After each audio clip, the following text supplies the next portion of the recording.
Hello and welcome to my channel. Today we're looking at the disappearance of Richard Ray Barnett, and you forgive me, I had dental work done and my gums hurt so bad. Missing since August 31st, 1982 from Grangeville, Idaho County, Idaho. Non-family abduction is what they believe. He was 2 years old. Let's go to the Charlie Project and see what they say. There we go. Okay, so he'd be like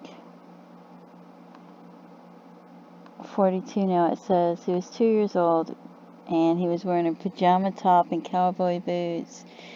He had hip braces on both legs to correct bow-legged condition. They were removed 6 months before he disappeared. Brown hair, hazel eyes, hairline scar of his left eye and a mark below that eye. His nickname is Ricky. Some agency lists his eye color as brown, even though this says it's hazel, so I guess they're not sure. He lived on Hillcrest Farms, an egg and dairy farm, when he was 2. It was 7 miles north of Grangeville and encompassed several hundred acres. Richard had been staying there for a couple of weeks with his father. His mother was in southern Idaho. He was last seen sitting on a hay wagon in front of one of the chicken barns while dozens of workers were unloading a delivery of chickens. Never been heard from again. His family started searching for him. Only 15 minutes later, no one found any clues. They called the police at 10:30 a.m. I'm not sure how long after that was. Bloodhounds tracked his scent to a fence line in the northwest part of the farm, then lost the trail. 4-day search, they never found anything. 250 volunteers. His grandparents were Waldo and Martha McChoard. They were suspects for almost 2 decades. Martha reported acting oddly. Took a polygraph. The first one were inconclusive. They disliked Richard's mother and wanted somebody else to raise him. It was serious. The grandparents may have secretly placed him in somebody else's house. And I'm not positive where they lived, but I think it was in this area right here. And there's a lot of creeks right here. I have reason to believe it was right here. And you have Mill Creek right here.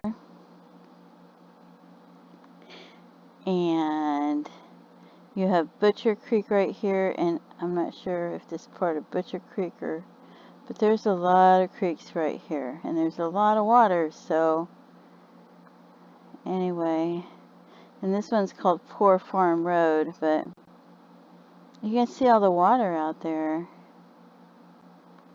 So, is this north of town? Because I just noticed the north of town part. And yeah, see, north of town is going this way, so I don't know how many miles that is. It's not 7 miles, so it could have been out further. But I still think it's out in that area. Because I guess it could have been further out, but I really think it was right out there. I couldn't find exactly where it was. Yeah, there's Threemile Creek and Butcher Creek, and there's all these creeks right here. So, and I thought for sure that this was where it was, right out in here somewhere. So, and you can see Sleepy Hollow Road. But yeah, because someone who lives on Route 2 has property in this area, so I believe that this would be, Route 2 would be near Route 1, so I don't know if they still live in the same area, but I don't know why they wouldn't. But you can see there's so many creeks, and he could have fallen, he could have gotten hurt, he could have wandered off, and they probably, didn't find him in time, or he could still be alive out there being raised by somebody else thinking he was adopted, who knows. But wouldn't his grandparents want to see him if they did that during his lifetime? I don't know. It says he wandered off without many people there. That's crazy. So you don't know if somebody took him or if he died? I don't know. You know, a lot of people just disappear sometimes, so that would be terrible if they took him away from his mom. I don't think they would, I don't know. But there's a age progression picture, so, and that's so sad. Maybe with the DNA, they'll find out that somebody was him, but you just never know. So, it's very sad. You know, they're hoping he's alive and they get to see him someday, I guess. But you just don't know. You just don't know. If they were busy and they weren't watching him.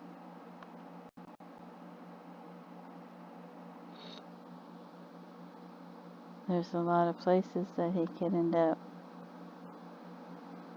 10 miles would be even further away, but I don't know, it really seemed like that was the area right in there.